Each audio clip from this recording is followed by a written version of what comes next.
Sir ने chicken आज कर दे बढ़िया से तरकारी। ओके हाय फ्रेंड्स मु आपनको सुर बाबू वेलकम करछि आज न्यू वीडियो को।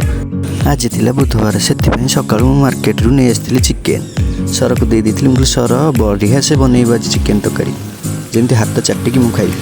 सर तार प्रोसेसिंग आरंभ कर देथिला से तार करै बसी तार पियाज पकई से चुपचार करके भजा भजी आरंभ कर देथिला। गुरु थिबा पियाज रसुन पेस्ट को सर देथिला दे दी के घंटा घंटे आरंभ कर देला। फिर से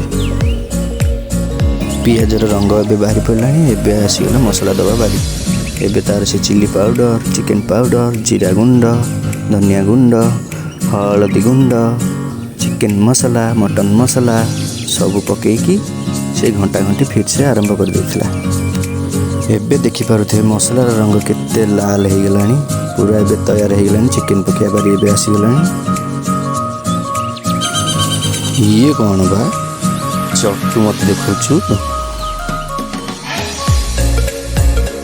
आगर भजा रही चिकेन को एबे सर देदेला कड़ाई ताकि कषा कषी फिर से करदेला तापर भजा आलू को एबे देदेला ताकू फिर से पुणी कषा कषी करदेला।